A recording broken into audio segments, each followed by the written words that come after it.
Dans la paracha Chayei Sarah, on voit que Abraham demande à Eliezer d'aller chercher une épouse pour Yitzhak Avinu. Mais avant ça, il doit l'assermenter. Il le fait jurer. Il lui dit Vashbiacha b'Hashem Elohei Hashamayim ve'Elohei Haaretz. Je te ferai jurer par Hachem qui est Dieu du ciel et Dieu de la terre. Asherot Tikachishi Isha Livni B'Benot HaKanaani. Tu ne prendras pas une fille de Canaan. Pas une Goya. Mais elle artive elle molla d'ici. Tu iras dans ma famille pour chercher. Et Eliezer demande à Abraham qui dit que je trouverai une épouse dans ta famille. Abraham lui répond Hachem Elohei Hashamayim asher lekachani mibet avi. Hachem, le Dieu du ciel qui m'a pris de la famille de mon père, qui m'a juré que j'aurai une descendance. Lui il t'enverra un malach, un ange, qui t'aidera et tu trouveras une fille. Rachid dit que on voit que c'est écrit Abraham dit Hachem, le Dieu du ciel qui m'a sorti de la famille de mon père. Pourquoi Abraham parle d'Hachem en tant que Dieu du ciel? Alors Rachid dit que Velo Amar Elohei Haaretz, c'est qu'au moment où Abraham était sorti de la famille de son père, Hachem n'était pas Dieu de la terre, il n'était que Dieu du ciel. Donc quand Abraham dit Hachem Elohei Hashamayim, c'est dans le sens il est Dieu du ciel et que du ciel. Ça c'était l'état du monde lorsqu'Abraham avait quitté sa famille. Hachem était Dieu que du ciel. Dans le terre on ne connaissait pas. Mais maintenant que Rashi, Irgaltiv Bifi Abiriot, j'ai fait connaître Hachem chez les gens. Donc maintenant Hachem s'appelle Elohei Haaretz. Et d'autres on voit que lorsque Abraham doit sermenter Eliezer, il dit Ashbiacha b'Hashem Elohei Hashamayim ve'Elohei Haaretz. Je dois sermenter au nom d'Hachem qui est Dieu du ciel et Dieu de la terre. Je comprends pourquoi Abraham Avinu précise ça à ce moment. Il y a eu un changement dans le monde, qu'au moment où il a quitté sa famille, Hachem n'était que Dieu du ciel. Maintenant Hachem devient Dieu de la terre. Après il faut préciser avec Biyuk au moment où on vient chercher une épouse pour Yitzhak. Et plus que ça, c'est que même dans la façon d'assermenter Eliezer, dans la Shvoua, on sait qu'une Shvoua doit avoir le Shem. Il faut jurer au nom d'Hachem. Mais s'il avait dit, je te fais jurer au nom d'Hachem, au nom d'Hachem, Elohei Hashamayim, il va dire que la Shvoua, elle est valable. Elle engage. Donc la Shvoua est une Shvoua même sans préciser qu'Hachem est Dieu de la terre. Donc pourquoi Bidou, quand on fait jurer Eliezer qu'il faut chercher une épouse pour Yitzhak dans la famille d'Abraham, on dit, oh, je te fais jurer au nom d'Hachem, Dieu du ciel et Dieu de la terre. Si ça n'a pas de rapport avec la vigueur de la Shvoua, si la Shvoua est valable indépendamment de ça, c'est qu'il faut croire qu'Abraham précise qu'Hachem est Dieu de la terre par rapport à autre chose. C'est que maintenant qu'il faut chercher une épouse pour Yitzhak, c'est là qu'il faut préciser qu'Hachem est Dieu de la terre. Et ça, il faut comprendre quel rapport. Si la Shvoua, si la Shvoua est valable, qu'on jure au nom d'Hachem, qu'on jure au nom du Dieu du ciel, la Shvoua est de toute façon valable. Donc c'est pas pour la Shvoua qu'Abraham a précisé qu'Hachem est maintenant Dieu de la terre, c'est pour autre chose. Pourquoi? C'est qu'apparemment, c'est comme maintenant on s'apprête à dire à Eliezer, va chercher une épouse pour Yitzhak Avinu. Et chercher une épouse pour Yitzhak Avinu, c'est fonder le premier couple juif. Abraham et Sarah sont mariés avant d'être venus vers Hachem. Mais le premier couple juif, à proprement parler, c'est Yitzhak et Rivka, qui a été fondé en tant que juif. Et lorsque Abraham veut fonder ce couple, il y a Eliezer, Hachem, qui est maintenant Dieu de la terre, jure à son nom que tu cherches une fille de la famille pour Yitzhak. C'est maintenant qu'on précise qu'Hachem est Dieu de la terre. Il faut savoir que quand on dit qu'Hachem il est Elohei Haaretz, c'est-à-dire qu'il est Dieu de la terre, quand on dit Dieu c'est dans le sens qu'il est présent et qu'il fait loi. Comment on appelle un Dayan? Elohim. On appelle un Dayan dans Mishpatim, on voit que l'un s'appelle Elohim. Pourquoi? Parce qu'il fait loi. Son mot, à force de loi. Donc c'est-à-dire qu'Hachem il est Elohei Haaretz. C'est-à-dire qu'Hachem est présent et qu'il fait loi. Il intervient sur terre. Donc qu'est-ce qu'Abraham veut dire? Qu'avant de quitter sa famille, Hachem n'était que Elohei Hashamayim. Et que maintenant il est Elohei Haaretz. C'est-à-dire que tout départ, avant qu'Abraham Avinu diffuse la Emouna dans le monde, comme le monde ne reconnaissait pas Hachem, le monde ne donnait pas à Hachem sa place. Et quand on ne donne pas à Hachem sa place, ben, il se mêle pas, il n'intervient pas, il reste dans les ciels. Et le Hachamaï. Et là, ce sont les gens sur terre qui font ce qu'ils veulent. Mais lorsqu'Abraham Avinu a diffusé la Emouna dans le monde, c'est pas seulement qu'on croit en Hachem, c'est qu'on lui fait une place. Faire une place, ça veut dire qu'on lui fait un champ d'action. On te fait place pour que tu viennes intervenir. Et maintenant qu'on a la Emouna, maintenant qu'on laisse Hachem sa place, là il s'appelle Elohim. Là il vient intervenir. Comment ça s'appelle la présence d'Hachem sur terre? La Shrat Hashchina. La présence d'Hachem sur terre. En français on traduit ça à tort. Résidence divine. C'est pas une résidence. Quelqu'un peut être résident permanent et passer inaperçu pendant 2000 ans. C'est pas une résidence. C'est une présence. C'est qu'Hachem est là. On dit qu'il va, Hachem dit pas, arrête. Hachem vient, Hachem intervient. Donc dire qu'Hachem il est là, arrête, ça veut dire que Hachem intervient sur terre. Son mot à force de loi. Maintenant on parle d'Ashrat Hashchina. Et donc, Abraham est en train de dire à Eliezer, maintenant qu'Hachem il est Dieu de la terre, il est Mashret Hashchina sur terre, c'est maintenant qu'il faut chercher une épouse pour Rivka. Pourquoi c'est le moment où on cherche une épouse pour Rivka? C'est parce que maintenant Hachem est présent, la Shekhinah est là. On sait que même si Hachem a décréé le monde avec l'objectif de dévoiler sa Shekhinah, comme on dit, Galé Kevod Malchutra Alenu Meira, dévoile rapidement ton Kavod. Mais on sait qu'Hachem ne va pas dévoiler sa Shekhinah sur tout l'univers. Hachem dévoile sa Shekhinah que à travers le clan d'Israël. On le dit plusieurs fois dans la Tchila. On dit Galé Kevod Malchutra Alenu. Comme on dit dans Moussaf de Yisraël Jerigalim, dans Hachem aussi. Dévoile ton Kavod sur nous. C'est-à-dire sur nous, à travers nous. On dit aussi,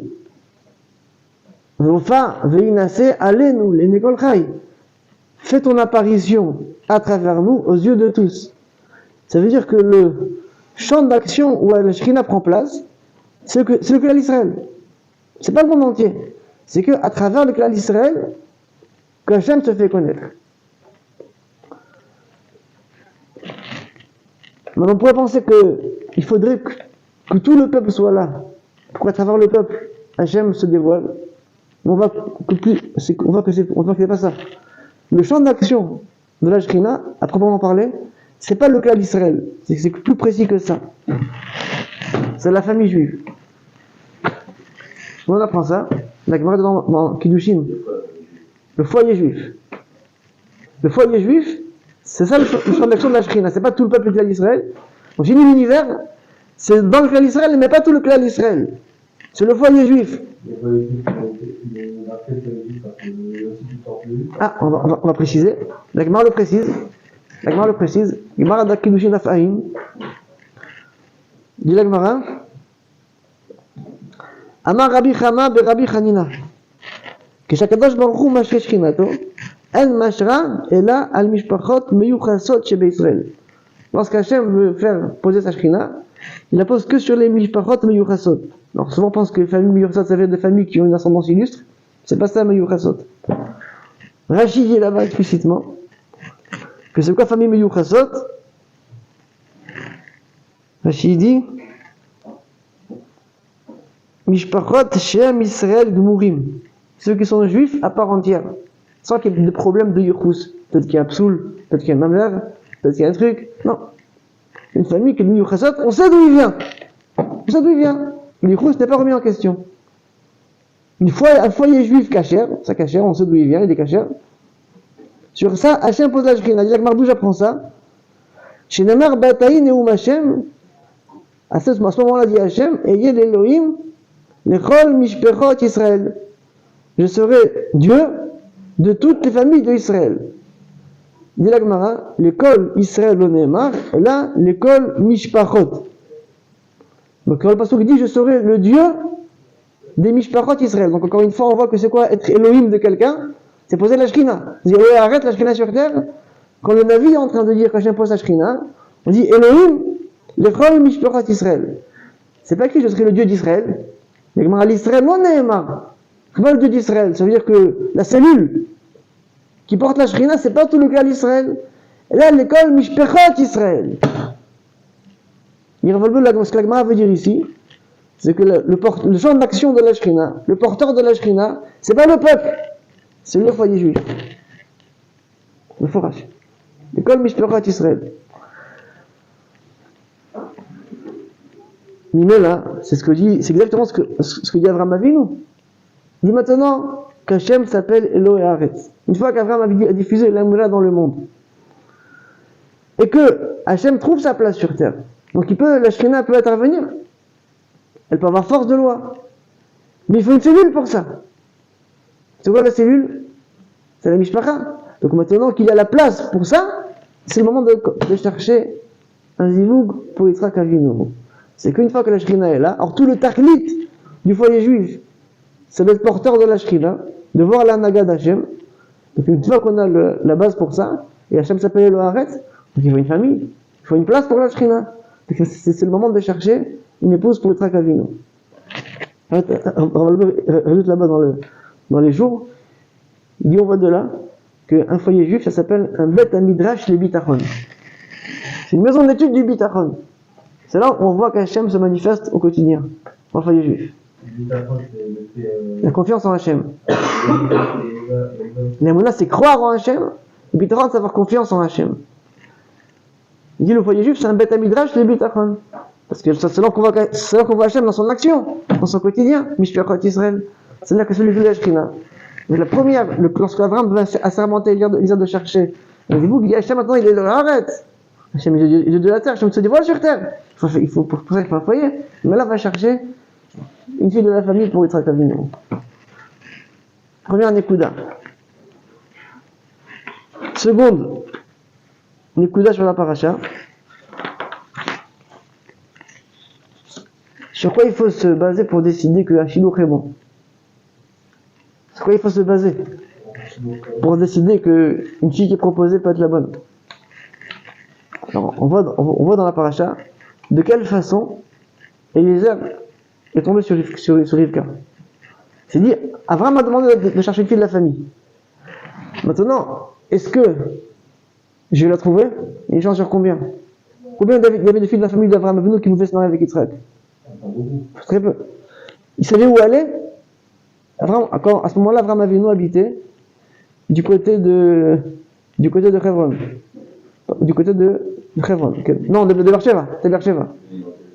Quelqu'un? Il est encore à Beersheva. Donc il fallait aller vers le nord d'Eretz Israël, Aram Naharaim. C'est très loin. Je t'envoie aller nulle part. Trouve-moi une fille de la famille. Tu vas le faire. Bon, il connaissait à peu près de quel endroit venait Avraham Avinu. Donc Eliezer a fait une fille là. Oui, on m'a dit. Donc Eliezer a fait une fille là. Il dit j'arriverai en fin de journée aux abreuvoirs. Il va falloir lorsque je demanderai à une jeune fille, donne-moi à boire, et que de sa propre initiative, elle dit je donnerai à boire à toi et au chameau, elle sera la fille que tu as prévue pour Yitzhak. Ok? Elle n'a pas ni fini la fille là. Vous avez écrit. Tirem qu'il a la daber, elle n'a pas fini de parler. Une fille qui sort. Elle a 3 ans. Elle lui dit, est-ce que tu peux me donner de ton eau? Non, puiser de l'eau, c'est un effort. Ça pèse. À 3 ans, il faut le faire, puiser de l'eau. Il dit, évidemment, même à toi, même à tes chameaux. Maintenant, combien ça boit un chameau? Par rapport à un homme. Voilà.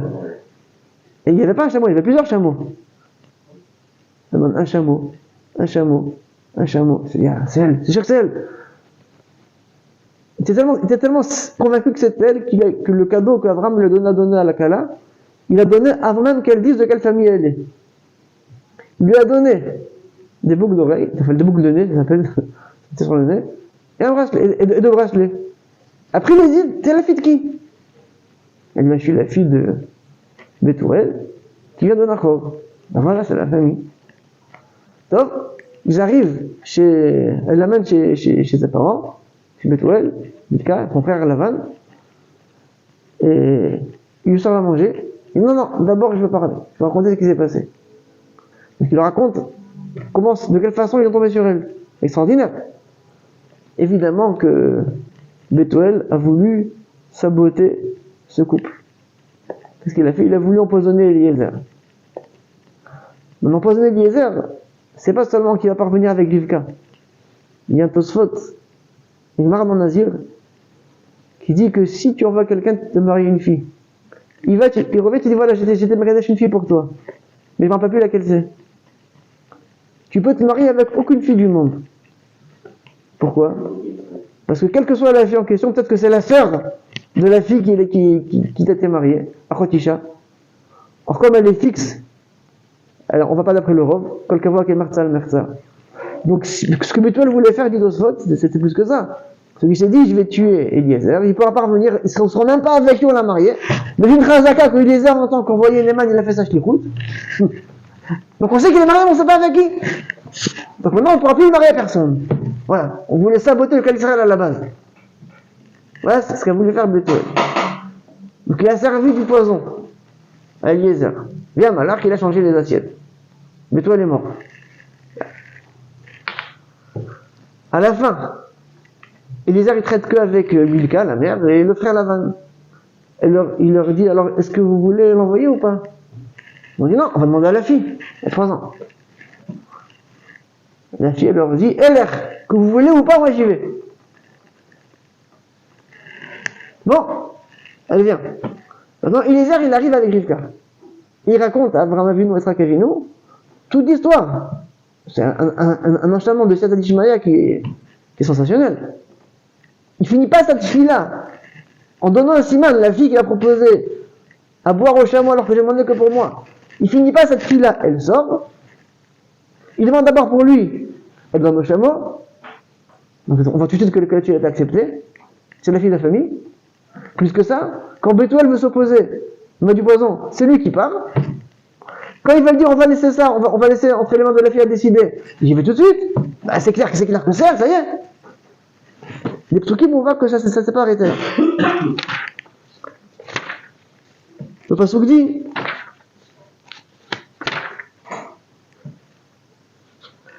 bah, il s'appelle à Eved l'Yitzhak et Kol Adavarim Asher Asa.